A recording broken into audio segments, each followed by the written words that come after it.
And the first thing I ever did, which is so funny now looking back on it, this is actually what hooked me. The very first thing I did, I remember I played a low B flat and I just did a long glissando, just like a car. And I just went, I want to do this forever. This is what I want to do right here. This is nice. I liked it. Welcome everyone to One Story Building, where it was on a stand, so it kind of sounded kind of muted. All right, today's guest is musician, music teacher, and fellow sack butt enthusiast.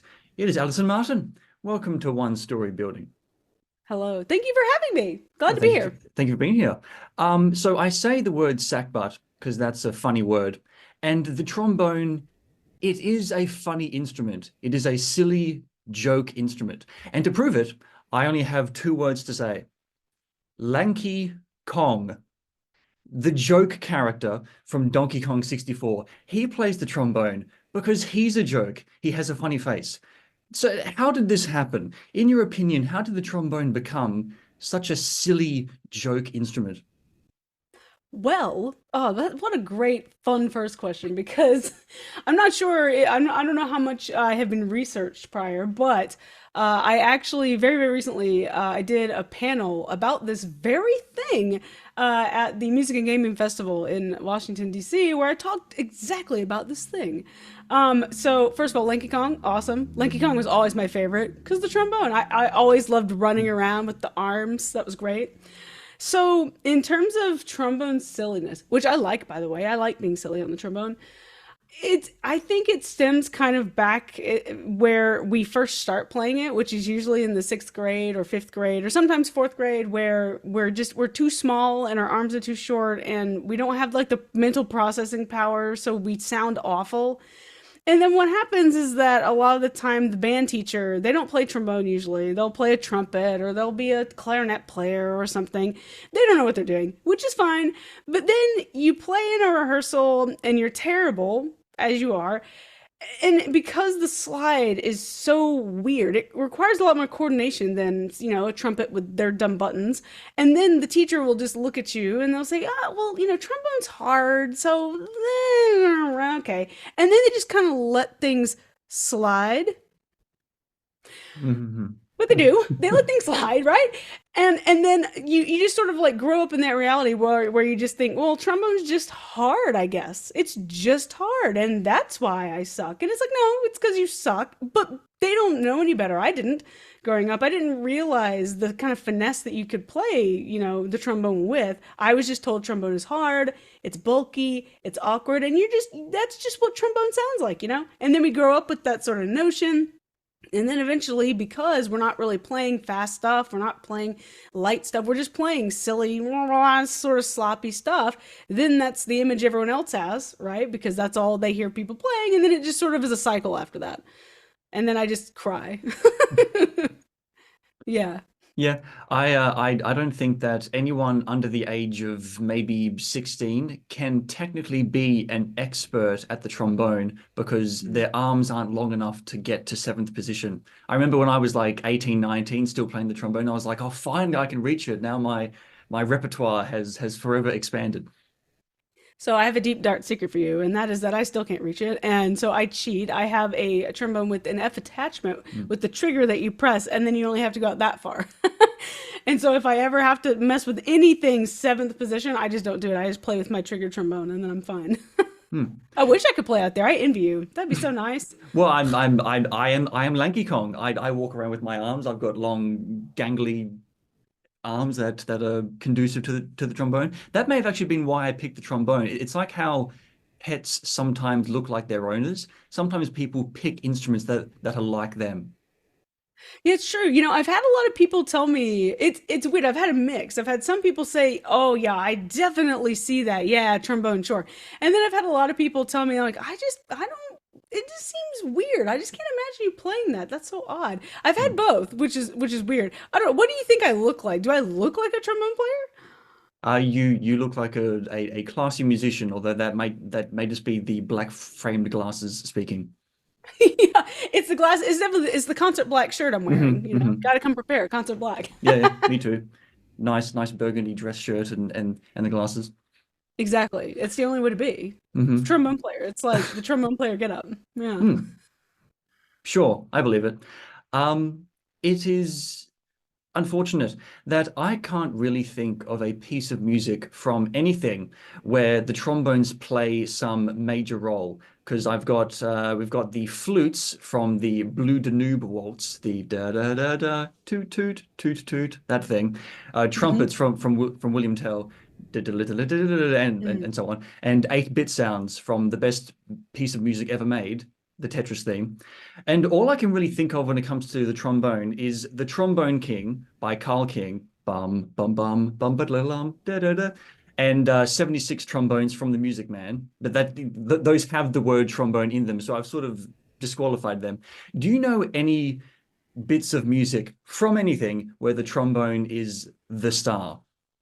Oh, sure. So, I feel like, funny enough, this is something I realized sort of recently, I suppose. Now, when it comes to, I guess, the main star, I'm not sure, but almost every single march you ever see, because marches are all the exact same format, trombones actually get pretty fun counter melodies at the very end, which is pretty neat. The dogfight section, usually trombones can be pretty heavy. But in terms of specific pieces, I feel like Ride has a lot of trombone stuff. Ride of the Valkyries, bum bum ba bum bum Of bum bum course. bum bum Hmm. bum bum bum bum bum. And actually, that's a really common orchestral excerpt that they use for auditions for orchestra. So that's a really fun big one. Um, Anything by Mahler that I can't sing, I know they've got good parts. And actually, one really fun one that really recently came out, which is a pop culture thing, is from Loki, the Loki series on Disney Plus. Their theme has a Mm. really, really great, really low trombone, just solely bum bum bum bum bum bum. It's Hmm. so hard hitting and awesome. And I like that one quite a lot. Yeah, I haven't seen the show, but I've listened to that theme like Mhm. 9 times over. I might do a cover of it myself later. But when I'm thinking about what sort of trombone covers that I do, a small part of me is, well, sometimes I think what would sound cool, and then I Mm. also seek out music where a trombone is sort of it wasn't the original instrument. It's sort of unsuited to that kind of thing. What I'm working on right now, the original instrument that played the melody was an oboe, and that isn't a trombone. When you're deciding what to cover on the trombone, what is your first thought as to what you think you should do and why? That's great. So, oh boy, if I have to pick one, for me, it's like a weird trifecta of things if Hmm. I'm really like choosing a cover. But the absolute first thing is, can I get this song out of my head? No, I can't. I got to Hmm. make a cover of it. I just got to do it. I got to get it out. Got to get out of my brain. Bye. And then I'll just do a ridiculous cover of it. Spend all my time obsessing over it and all that. And then when once it's done, and then I'm like, okay, I think I can move on. I think I can let this go, and then I can do another one. So that's definitely a big one for me. I'm weird when it comes to music. I don't really listen to music in a lot of the same way a lot of other people do. Like my Spotify, oh, I shouldn't say that, should I? I shouldn't tell you who the top artist is. It's me. Because I get so obsessive over songs. I'll get one that just grabs me, or like I'll eat a peanut butter sandwich every day for 6 months, and I will love it every single day of the 6 months. And then after 6 months, I'll still like it, but I'll be like, I think I'm ready for something else, just to try, right? And then I'll find, peanut butter and jelly sandwiches, and be like, okay, and then it just starts again. Music is like that for me. So that's the first thing I think is just like, does it grip me? Okay, here we go. And then there's just a couple of like sub factors. One being, is it fun to play? And of course, I really like to challenge myself when I play. I do all my arrangements myself because most of the time, it's either people who don't know how to write for trombone or they just don't know how to write for me. They don't know what I can do. And I don't know what my friends can do either, right? So writing stuff that's like really fun to play, it's really engaging all the time. And then the other thing, it's kind of like the surprise factor because trombone is such a I don't know. I feel like it can be a bit underrated as a lead instrument, like as a featured thing. So I like to sort of think about, okay, in what ways can I use this to surprise people? So sometimes, I'll take a whole orchestral arrangement and I'll just take every single part and I will just put them on trombones. Like trombone's playing the violin runs now, trombone's playing the oboe countermelody now, trombone's playing the tuba part now. It's just going to do every single part, but on trombone. Sometimes I do that. Sometimes I'll switch up the genres and just make a ridiculous genre out of something that you wouldn't think and stuff like that. So it's basically that trifecta of things, I reckon. Hmm. The idea that you said where it's about getting the song out of your head, that happened to me when I did my I'm not sure if you're familiar with the video game franchise Bendy and the Ink Machine. I did a medley of the songs based off that game, and I listen to those songs all the time. And now that I've done the medley, I can't really go back and listen to them again because it's like they're complete. I have used them up, and now I can't really go back. And now I'm in the sort of proto stages of putting together an Undertale medley, and I'm thinking to myself, do I really want to do this? Because as soon as I do, I'm not really going to be able to go back to listen to the music because I always listened to it in a what can I do with this music in the future kind of thing. And as soon as I do a cover for it, I've ticked the box and I just never really want to go back. So I genuinely have to think about what things I will cover because then I just won't be able to listen to the music again. Kind of Yeah, sad. that's totally fair. Yeah, yeah, I definitely feel like, and if, someone like me who sort of built this little thing I have, I guess, doing a lot of video game covers, not just me, but a lot of my friends. I mean, I'm basically in the circle of a bunch of people who do just that. I met my husband doing this, doing video game stuff, and he himself is also someone who covers video game stuff. So just between the two of us, and in fact, like recently, we just did this event for Kingdom Hearts, and Kingdom Hearts is the best ever. So I did a cover of the kind of like main title from the third game, which is Don't Think Twice. Yeah. Don't Think Twice. I did my own sort of like sultry samba-ish version for an album I was doing, but then he very recently did his own version that was kind of like a 90s punk sort of flashback sort of version. And like I think one thing I've come to appreciate in doing these covers and like meeting people who are also doing covers is that I love my version, of course, and I love the original and stuff, but like going and listening to other people's interpretations of it and seeing what things they can do with it. And then for me, when I go back and listen to the original, I feel like I have even more appreciation than for the original as well to see what the original composer did with it. It almost feels like when you go back to listen to the original after hearing so many versions, it's just like, oh, this is their take on it, even though they made the thing, right? Mhm. Mhm. So I do appreciate it in that way. But yeah, I think in general I need to. I don't know. I feel like sometimes I need to just sit and enjoy soundtracks more than I do. But most of the time, it's just like I associate it more with the time I spent with it in the game, where I'm just, looking for the umpteenth ingredient. And Donald's like, "This looks like a good spot to," and he's being annoying. And then I'm just like humming the song that's playing in the back of my head. I think about those memories. I think the most when I don't know, thinking about video game music specifically, I guess. Yeah, I've seen musicians on Twitter quite recently say that it's annoying to them that some of their fans say, "Hey, I like your cover of this song," and they were the one that created the song. And it's like because there are so many covers of everything that everyone just thinks that it's all just a cover of some ancient song that just doesn't really exist anymore. It's all just a cover. All of them are The covers. ancient Undertale Mhm. scrolls.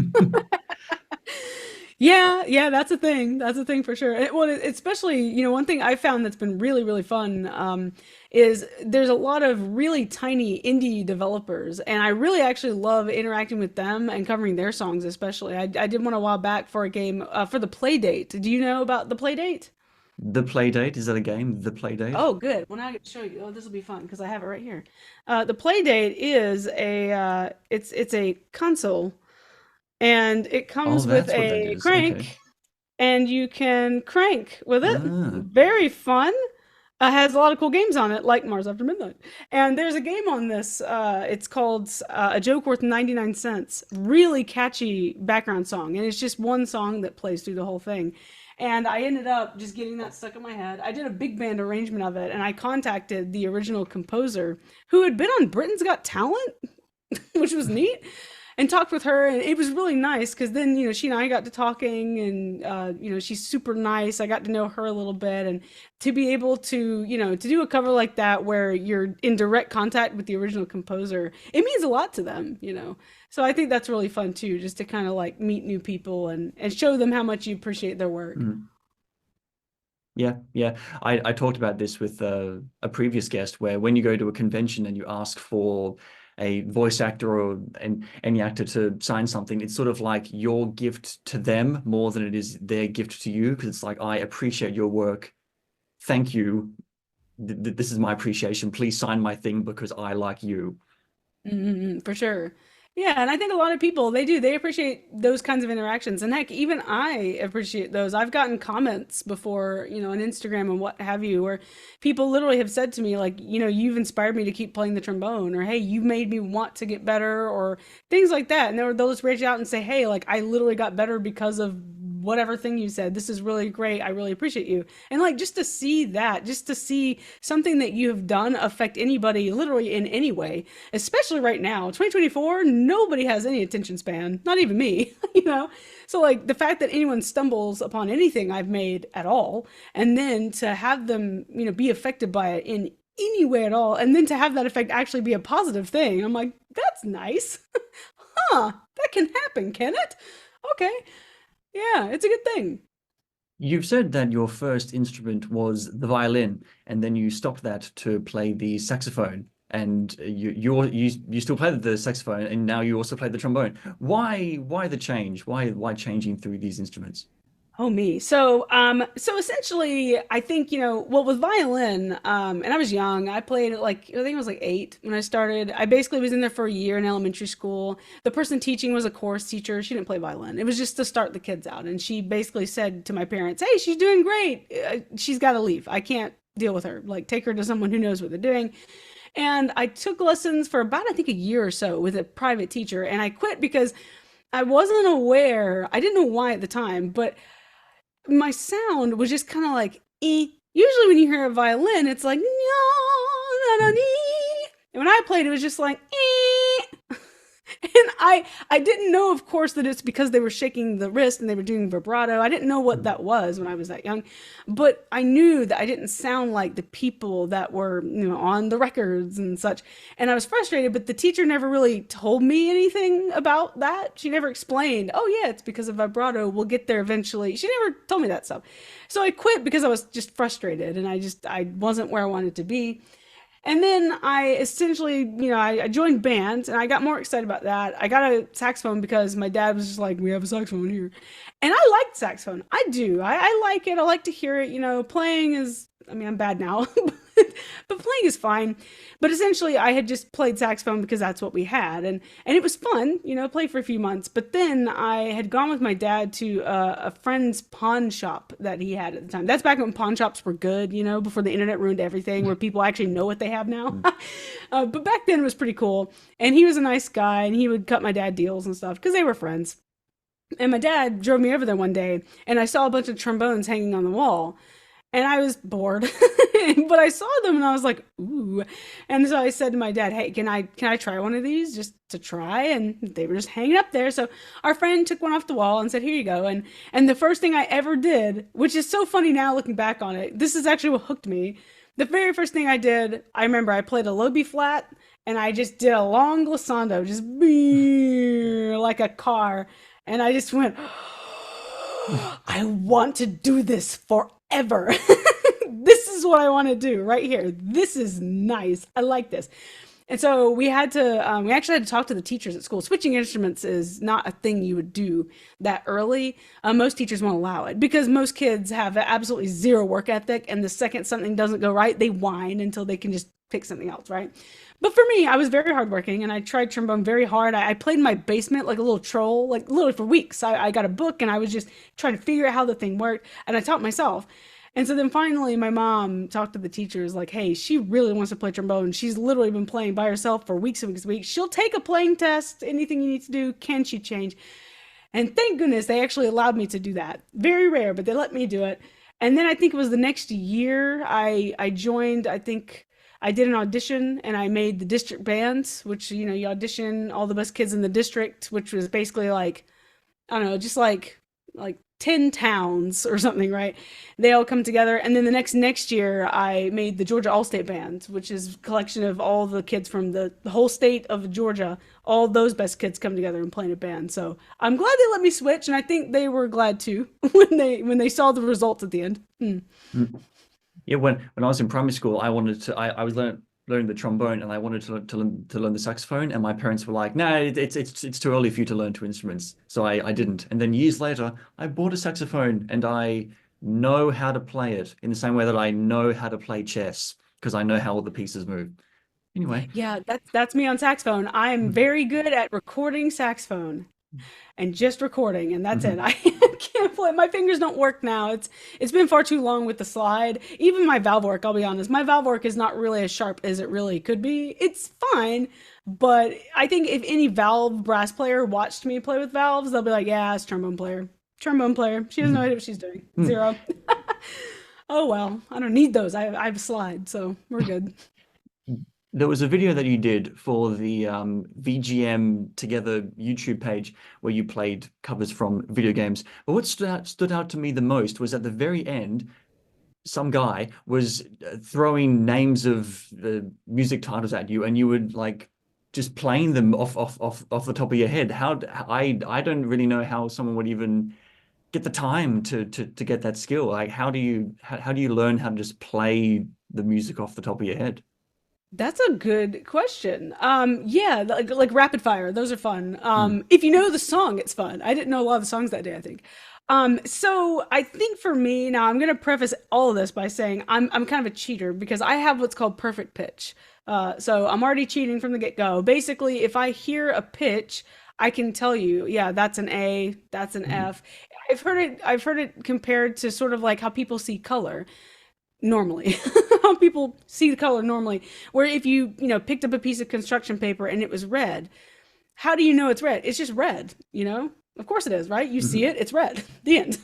And Isn't it that's kind called of how like perfect pitch is. audation or audiation, where you can hear what the note is exactly? So audiation is definitely part of it. Audiation, at least from my understanding, audiation is kind of like where you can sort of recreate stuff in your head. You don't necessarily have to have perfect pitch to do it. Like if you played the note and then stop playing but continue to hear it in your head, that's audiation, right? If you play a melody once, stop, try to hear it in your head first, and then play it again, that's audiation. So it's kind of that. And then perfect pitch is just more like, yeah, you can just sort of hear the pitches as you would see color. So whenever I hear a song, if I hear it in another key, if somebody just happened to play it with a different scale, I would immediately be able to tell, but like, that sounds wrong. That's not right. That's not the right key. It's supposed to Mm, be this. And I'm not really sure why I have it. I don't know what I did to get that. Apparently in China, a lot of people have perfect pitch, like a lot of people, because the language is tonal. So mhm. apparently people develop it over time because they have to, right, to be able to speak properly. So that's a thing. But I have perfect pitch, so that helps. But when I was very young, partially probably because of the perfect pitch, I think is part of it. But then the other part, I remember when I was, I think violin class, I had transcribed the Star Wars theme. So I had learned it by rote, where you listen and then you play it, and then you listen and then you play it, and stuff like that. What am I doing this for? It was violin, right? um, but I would listen to it and I sort of figured it out. And then I wrote it onto sheet music. I brought it into class, like, hey, I figured out how to play this. Here's the sheet music here. So that was like the very first steps of it. And I was doing that since I was about 8. Like just hearing and trying to write it down. Does this sound right? Does it not? But to break it down into like the steps, I think this was stuff I did in college as a music major. We took what's called ear training. Some people call it aural skills. Some people call it horrible because for most people it was.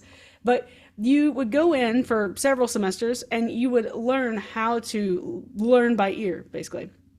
So, first, we would learn intervals, which is just the distance between two notes. So, if I hear, I don't know, something like bum, bum, bum, bum, I have to determine, okay, how far apart are those notes? And of course, I know it's a major third. It's basically three, two and a half, three-ish notes apart. And then they would teach you in school. Well, you can remember this because it sounds like a doorbell. Ding dong, bum bum, major third, stuff like that. And then they'll test you on it. Then later on for the test, they'll just play the piano. Bum bum.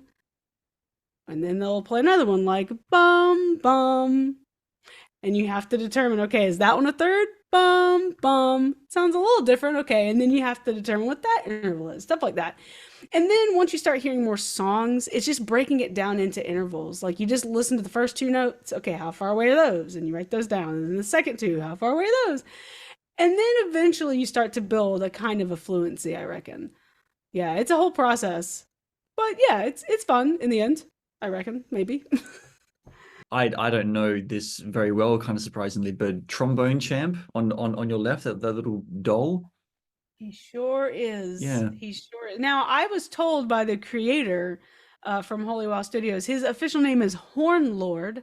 However, I think that's incredibly silly. His name is very clearly Tom, and his Hmm. last name is clearly Bone. His name is Tom Bone. It's Oh, hilarious and cute. I don't know what this Horn Lord business is, but to me, he is Tom Bone. His name is Tom, and he just kind of yeah. sits there. Horn He just Lord. sits there and observes.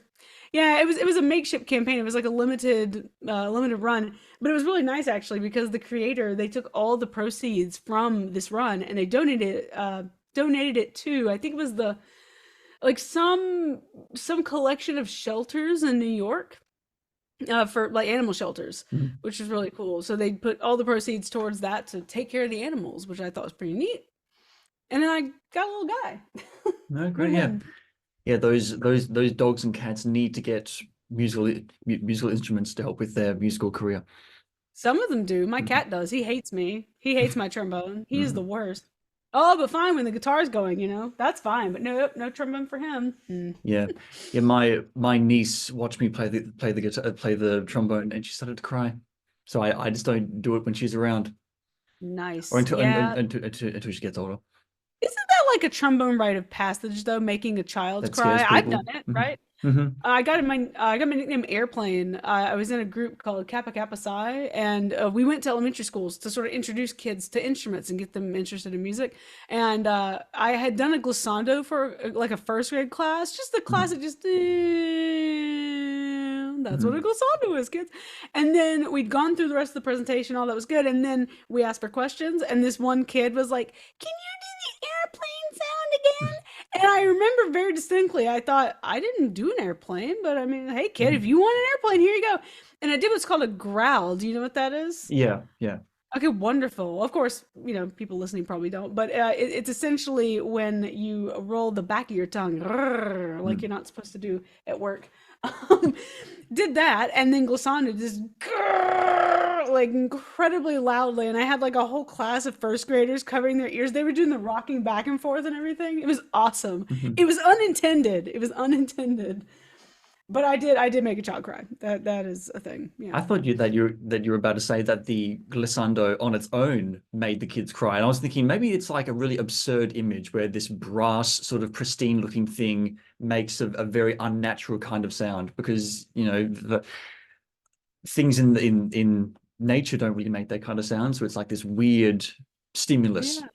I mean, yeah, don't you know that descending pitch, it's terrifying for kids. But Hmm. funny enough though, right? Like when I think glissandos and scary, I mean violins do it all the time. It's just they do it really high. Hmm. Like in every Yeah. trailer ever. Hmm. Hmm. So I guess, in some cases glissandos can be scary. But no, yeah, this kid, I think the volume I gave them the second time, Hmm. I think they weren't expecting that. Yeah, yeah. I mean, I didn't really warn them. Whoops. The power of the trombone. Oh well. They Hmm. know now. They'll never forget. Yeah, and none of them are gonna learn the trombone. You Probably. I you've didn't mean to repel and maybe there's one kid in there that was like, that was uh-huh. awesome. Hmm. Maybe. I hope so. I'm Yeah. so sorry, kids. I do better now. That Yeah, was yeah. just a one-time mistake. We're Yeah, good you now. you crippled your clients for the future classes. I hope so. In 2022, the Game Brass did a brass cover. The Game Brass that you've worked with them. Well done. They did a brass cover of the main theme from Lost Planet, which is a game from my childhood that I love, despite it not being really that good at all. And I was glued to the screen. I was getting all goose pimply. It was one of my favorite moments of watching a YouTube video. But overall, does anyone really care that this video exists except for me? And then I'm thinking, is there any game specifically that you think deserves more covers and more musical love? Oh yeah. I have a few of those, but the very first one that came to my mind for sure is Monster Hunter. Monster Hunter. Absolutely Monster Hunter. That series has so much. And like I've got friends. I've got friends that have done Monster Hunter covers. A lot of them though are the rock covers, for like Jinoger and some monsters. But there is so much great music for people like me who was raised in the boring classical world, orchestral, boring stuff. So many great themes in the Monster Hunter series. So many for, different monsters, for different villages. They have J-pop just in the end of one of the games. They just did a little music video of J-pop with the cute girls and the hand motions. They had it all. And like that game series is such a crazy mixture of, thrilling action, killing things, and then just like adorable little cats that help you and make you little food treats and little girls that go yeah and sing song. It's the weirdest series, like in terms of like mode. What am I saying? The tone shift. That's what I'm looking for. Mm, Like the tone shifting in that series is just so weird, and the music absolutely reflects that to me. I think Monster Hunter just has so much music and so much good stuff. People should play those games. mm, mm. They should. Have you We played those games? no, no. You should play them. What are you doing? I sort of stepped away from video games in like 2018. I played Dark Souls. I beat the first boss on my first go. Dark Oh, Souls 3, nice. and I beat the last boss on my first go. And I thought, you know Wow. what? I feel like I've sort of hit my quota when it comes to video games. So when I do covers and stuff, it's nostalgia stuff. I don't really keep that much Mhm. up to date. I'm just too busy with things to play that many video games nowadays, here and I there. feel Hmm. Yeah, that's true. I mean, I still love video games and I like playing video games. And there are definitely the couple, like my husband right now, he's playing through the new Final Fantasy VII Rebirth, and that's been a huge thing in our friend circle. So he's kind of playing through now, but he's taking forever because he is way busier than even me. Mm. So like, I feel like there's those games that we get really, really hyped for that I'm super excited about. Like when the next Kingdom Hearts game comes out, I know I shouldn't play it because the series has gotten silly, but I'm gonna play it. I'm going to. I've played them since I was like 13. I have to now. So like I have those few games. I've got a Steam Deck now, which really helps with playing just like simple. But I feel like nowadays I can only play either like really short games, really casual, like pick it up, put it down games. Mm. It's getting harder and harder for me to play something like Final Fantasy where it's 40 hours of intricate storyline because I'm busy. I'm busy doing stuff and teaching and making and going out of town. Like I don't have time to just sit and dedicate 120 hours to this one thing. I wish I could. Mm. But Monster Hunter is kind of it's a nice in between. You do a hunt for like 30 minutes and then you're done. You just put it down. Mm. Or you go into a horrible loop that lasts for hours, like I do. But you can choose. I think you can Mm. choose. Yeah, I haven't played Skyrim in about 5 years, but when I go onto Steam and see my playtime, it's like 300 hours, and I'm like, I had a lot of free time back in the day, not so much anymore. You just have to sort of run on that nostalgia. Pretty much. And luckily for games, we're very good at it. Video games, we are really good at running on nostalgia. Mario and Mhm. Zelda, like Nintendo's got that down to a T. They're very good at banking on that. So Mm. I feel like we won't have to worry about it for a while. We'll have that nostalgia running for many decades to come, I think. Well, speaking of Zelda and nostalgia, you did a trombone cover of Song of Storms from The Legend of Zelda. Now, I have no nostalgia for The Legend of Zelda. I played Ocarina of Time, and that was it when I was like 19. And I was like, sure, this would have been good in the 90s, fair enough. So it isn't important to me. I have no nostalgia for it. I'm not a Zelda fan. However, when I listen to Song of Storms specifically, the covers for it or the remixes and stuff, I think to myself, yeah, okay, I get it. I understand how this can be important to people. And I think to myself, this piece of music specifically has probably saved at least one person's life in the world. The fact that it exists has probably kept at least one person alive because it's just so sweet and nice and nostalgic. Is there any piece of music that is maybe not that important to you, but very, very, important to who you are as a person? Ooh, that's a deep cut for Mhm. me because so as I mentioned before, I don't really sit and listen to music a lot. I don't really sit and listen in the way a lot of music enthusiasts would, which is weird because I'm a musician and that is literally what I do. You'd think I would do that more, but busy making my own stuff. But I feel like there's two that I can think of. Just off the top of my head that, for me, not so much like took me out of a dark time necessarily, but they touched me in a way that I didn't really expect, and they're still very comforting to me. One of those is Daft Punk, actually. Random Access Memories. That entire album is just so great. I'm the kind of person who I can't listen to the same artist for too long because, as great as artists are, a lot of the time their songs do sound quite similar because they have a style. But I feel like with that album, it took me on an interesting journey that I didn't really expect.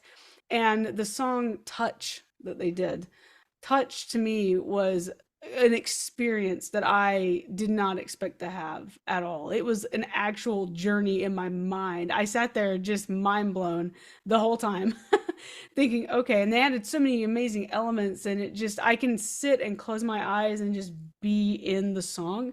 And I feel like it gets harder and harder to do that, and especially like when we make covers and we're again listening to music, like what can I do with that, how can I promote this, how can I arrange it. Sometimes it gets really hard to stop thinking that way and just turn that off and just be in the moment.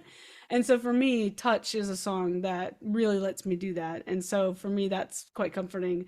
The other album, is it's going to be sappy, I suppose, but the other album, it's called Project Discover, and it is a progressive metal EP. I think it's about 5 tracks long, and I'd never really delved into metal very much ever, but I bought this because it is my husband's EP. It is my husband's original music, and it is silly, but the music itself is quite good. I actually genuinely enjoyed it, which really surprised me. It actually wasn't just because I knew the person. I actually really liked the EP, but I remember there was a flight that I was taking, and I'm not a fan of flying at all. Not my thing. We're meant to be on the ground. I don't like it. So when I'm on flights a lot of the time, I actually always have Project Discover on my playlist, and I'll have it playing just as like a comfort thing. It's comforting, of course, because it's my husband. So when he sings, it's comforting, but also because it's just something I've gotten really familiar with. I know the songs really well. It's just something I can just put. It's like when you go get McDonald's for the umpteenth time. You know what you're gonna get. It's just there for you. I will say Project Discover is much, much better than anything McDonald's has ever put out. Mm. Just so you know. It is not McDonald's tier. It's much higher than that, Sure. but just for the analogy's sake, I guess. Mm. Actually, it's like it's a okay, fine. I'll just say this. That's a bad analogy because with music, when you step away from music for a little bit and then you get back to it, sometimes the music is fresh and it sounds better. But with McDonald's, the more you eat it, the more sort of it plateaus your taste buds. But if you sort of eat healthily for a month and then eat McDonald's, then it's worse. So it's the opposite. Okay. That's actually true. If you eat really healthy for a long time and then Mhm. it's the grease. You eat a lot of grease. It's not Mhm. good. I guess maybe it's like, is it like Skittles? I remember, so I was gone, from the country for a while, and I remember I talked to my mom on Skype one day, and I was just like, I want Skittles yesterday. I want them. Skittles. I need it. I Mhm. want that. I'm craving it. And she sent me like a 2-pound bag of Skittles. Nobody can eat that. I mean, they shouldn't. And I remember I got the bag of Skittles and I was super hype, and I literally took a handful and just threw it in my mouth as you're supposed to do. And I remember, and I tasted it, and I just went, that's what they taste like. Mhm. Yeah, And then I unlike was done. I was Skittles. like, I don't need this whole bag of Skittles. That's silly. I don't know. I Yeah. don't know if it's that analogy or not. I think that one's bad too. Yeah, I never got why Skittles were popular. Like I just have M&Ms because it's, chocolate. Skittles is like M&Ms trying to be healthy by tasting fruity. Yeah, kind of. I feel like Skittles to me, they're definitely it's like Taco Bell. I love Taco Bell. Taco Bell's my favorite fast food chain by far, and I crave Taco Bell. I always want to go to Taco Bell, and people are like, "You have Mexican restaurants around you," and I'm like, "No, I don't want Mexican. I don't want Mexican food. Okay, I want Taco Bell. Okay, it's not the same. They are two Mhm. totally different things to me. I understand what Taco Bell is. I know what I'm buying when I'm buying Taco Bell, but sometimes that's what I want. I feel like Skittles are like that. They're not real fruit. They're not real Mhm. anything, but sometimes like I just want that. It's a very specific and unique thing when I take a handful of Skittles and I just shove it in my face Mhm. and it's just in there as this glob of candy. I just sometimes I want that specific experience. You know what I mean? Mhm. Like it's not necessarily always about the quality. Sometimes the experience is it's like part of it? All right. Well, speaking of experiences, I saw a concert the other month with it was like a small five-person band thing with saxophones and trumpets, and I saw that the trumpet player, when he wasn't playing his trumpet, so he had a couple bars of rest, there was a moment where he just sort of looked down at the ground, and he didn't necessarily look sad, but he looked kind of switched off and resigned, like he was just like staring at his phone. And I mean, it was weird because like 5 seconds earlier, he was, tooting away and having a fun time performing for the audience. And I thought, oh yeah, he's at work. He was pretending to be excited because he has an audience of, 70 people and they came to see a show. So he's showing off. And then when he wasn't, he just sort of shut down for a second. So when you are making a video specifically where you're being filmed to be put on the internet for people to watch, what exactly are you thinking when you're performing? Gosh.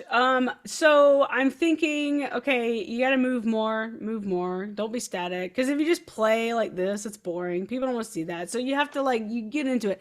Which luckily, when I play these days, I do get a lot more. I have a lot more motion when I play than I used to, I think. I used to be very mechanical in playing. I was just obsessed with being mechanical. So it's not too much of a stretch these days, but yeah, I think like moving a lot when I play. And then honestly, the only other things, it's like, I really hope I remember how this goes, or I really hope I don't mess up the slide where it looks stupid. And then that's basically it. Now, I will say I'm very jealous though of people like my husband. Again, my husband is a guitar player and he has his own YouTube channel and he is like mega ultra cool in my mind. He's an actual literal rock star. And the thing that really just grinds my gears about guitar players is because see, when you play just like this, then you can do all kinds of fun stuff with your face. Like, yeah, where I'm just like the whole time. Like I've had so many people like comment on my videos, like, "Wow, she looks so mad." I get like the mean brow because I'm focusing. I'm focused. But people are like, "Oh, she looks so mad. Boy, she needs to lighten up. Boy, I wish she would smile more." And I'm just like, "What? What am I supposed to do with this?" So yeah. Luckily, I mean, or perhaps unluckily, yeah, mostly it's just trying to like show any kind of engagement that I can with the constraint of having my face attached to a metal pipe the whole time. So it's mostly just like bobbing and things like that. And then of course we add a lot of sketch stuff in the middle a lot of times, some b-roll stuff like that, Mhm. where it's not just me going the whole time. Yeah, just bob around, weave, it'll be fine. Mhm. All right. We have three last questions. Here is question one of three. Do you find something funny about the word tromboner? As a woman, no, I've heard it way too many times. I can't even fully appreciate it as a woman. So I have to say no, but I can see why people would think it's funny. Okay, fair enough. Question two. Where can people go to find out more from you and see more of your trombone rings? Well, you can find me on pretty much any socials. I go by Allison Martin Trombone everywhere. Allison Martin Trombone on Instagram, Allison Martin Trombone on YouTube, AllisonMartinTrombone.com is my website, Allison Martin Trombone on TikTok, and I think my Twitter is A Martin T-Bone because they wouldn't let me fit Allison Martin Trombone in Mm, there. mm. Yeah, any of those places. Allison Martin Trombone. Also on Spotify, Allison Martin Trombone. Maybe, or Allison Martin. I don't, one of those. You'll find it. All right. Last question, which is the question that I always ask when I do this thing. Why are stories important? Whoa, that's a hard hitter. Well, gosh, I mean, I feel like several reasons. I know earlier you talked about, cautionary tales, right? I feel like stories have, I don't know, they've given lessons to people, right? The cautionary tale kind. I think that stories, they can be, well, like histories, right? Look at, the Iliad and like Greek mythology, which I enjoy very much. A lot of those can be seen kind of as stories, right? Like at Troy, where there are really 100,000 million fires, not really, but it's part of the spectacle, right? So I think stories that you pass down to people, it's kind of a cultural thing. It brings people together, stuff like that. I think one thing about stories for me that I personally enjoy, like in terms of books or film, things like that. My husband actually told me I cry a lot at everything. I cry at everything. I don't mean to, but I always do. And honestly, it's one thing I've kind of come to be proud of, I guess. I enjoy that I cry at stuff because stories allow me to feel things that I wouldn't normally feel necessarily in my day-to-day life. I feel like it can help teach empathy, right? Seeing these situations that you may never be a part of or things like that. And my favorite part about stories is that a lot of the time, no matter what the setting might be, it might be this fantastical, magical world or things like that, or some futuristic thing. A lot of the time, regardless of the setting, the characters and what they go through, the challenges that they face, and the feelings that they have, there's a lot of that stuff that we, as the reader or the listener or the watcher, we identify with that. We can connect in that way.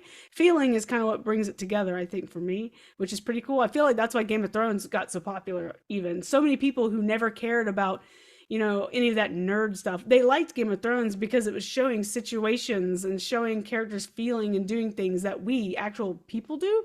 And I feel like that's why they connect with it so much. Yeah, that's my answer. Well, All right. Allison Martin, thank you very much for coming on to One Story Building. thank you for having me. It's been really, really fun.